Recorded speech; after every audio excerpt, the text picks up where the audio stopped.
Do you guys remember when just last year, the mortgage rates were at a historical all-time low and you're like, you know what, I need to buy a house. I need to buy a house because I want to lock these rates in. But then you go and you shop for a house and you realize there's bidding wars going on for every property. Properties are going 30, 40, 50, even $100,000 over asking price. Believe it or not, I actually had a property that I bid on that went over $100,000 over asking price. So with all that craziness going on, you're like, you know what? I don't want to get involved in this. I'm out. I don't want to do anything with this. I'm going to wait until 2022 when things settle down and then I'll buy a house. Well, it's 2022. Let's talk about that. Is this year a good time for you to purchase your property? So in short, your answer is yes.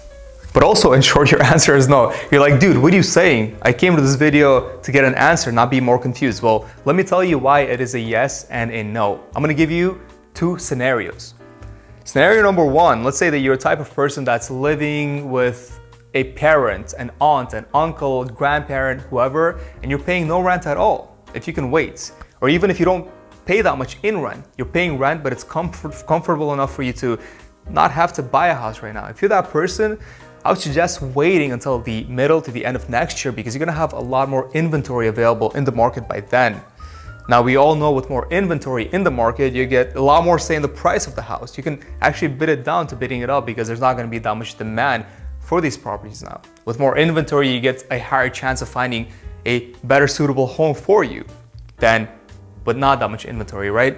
But scenario number two, if you're the type of person where you're already paying a lot in rent right now and you're like, you know what, man, I'm tired of paying someone else's mortgage. I don't want to continuously do that. I'd rather put this money into an asset that's going to build me equity versus someone else. If that is you, then there's absolutely no reason for you to wait until next year. Nothing crazy is going to happen in the market in the next few years for prices to decline substantially enough for you to save money. So if anything, there's no reason for you to not buy this year at all. So if you're the type of person that really can't wait and you want to buy the house this year in 2022, I'd say consider these four things that I'm about to mention to you. All right, the first item on the list is higher interest rates. Now, I don't want to continuously rub last year's interest rates in your face and how amazing they were. It's 2.59, man. Such a good rate. I can't believe we missed out on that, but it was good. You're not gonna get 2.59 now. It's actually the average mortgage rates for a 30-year loan now is at 4.25. Now that's pretty high. So I want you to keep that in mind. It's a higher interest rate that you have to pay.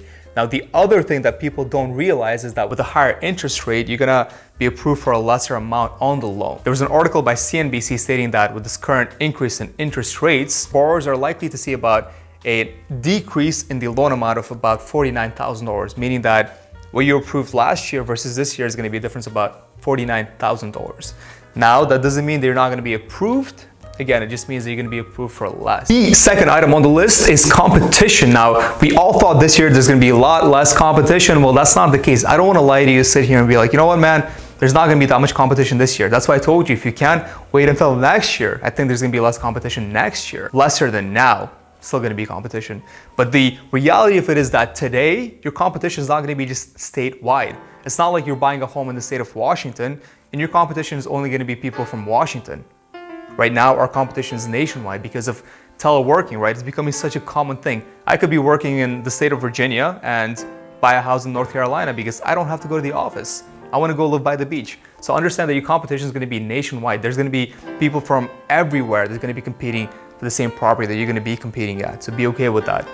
The other thing that I want to mention is that your demographic, millennials right now are at their prime buying stage, right? The majority of the competition you're going to get is going to be from millennials. Now, the good thing is that the boomers that bought their homes 50 years ago for like 9 blueberries, they're not going to be competing with you anymore. The same boomers that are not selling their homes now and think their homes are worth like $2 million because those same boomers, because of them, we don't have a lot of inventory. Whatever, I don't want to go into that, but understand that your competition is still going to be pretty high. The third item on the list is going to be appreciation. Now, understand that in the last few years after the pandemic, the appreciation rate was so fast, it appreciated to double digits. We're at 15% appreciation per property. Don't go to the market with the same mentality this year, being like, you know what, man, that's okay. I'm going to buy this overpriced property. I know there's a lot of competition, there's a lot of demand for it, but I'm going to buy it because it's going to make me $60,000 this year alone.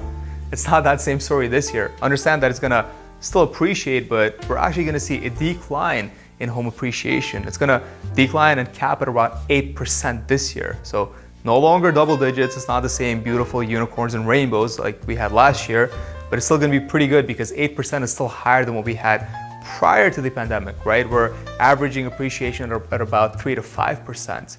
So if you buy a house that appreciates in value about 8% every single year, I think that's still pretty awesome. All right, the fourth and the final item on the list is going to be inventory. Now, I know that I've already kind of covered inventory, but I do want to state some facts. So housing start, which means that developers that create homes, that whole process is going to increase about 6.8% this year. And that's mainly due to the fact that there is still a high demand, and these developers, they want to adjust to that demand and build more homes. And the other part of it is because it's a lot easier logistically now to get material, right? Versus last year or the year prior to that, because of the pandemic and all that craziness going on, it was really difficult to get material costs went up. That whole process slowly stabilizing, so it's a lot easier to get that material. So we're gonna see a surge in homes being built. The sad part is, like I mentioned, we're not gonna see all those homes this year. We're gonna see it in about the spring market of next year. That's why I said if you can wait, then wait. And if not, then understand that as far as inventory, you're not gonna have a lot this year. I'm also gonna blame the boomers because of them.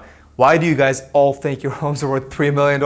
Sell me your house, or sell us, millennials, your house. All right guys, there you have it. That sums up the video. If you're gonna buy a house this year, I know you're gonna be probably going through a lot of stress. So if you're not gonna comment or like this video, completely understandable. But if you're not gonna buy a house and you have all this free time, might as well just hit that like button, comment, subscribe to this channel, show me love, and yeah, that's it. I want nothing else from you, just those three things. I'll see you guys in the next one. Peace.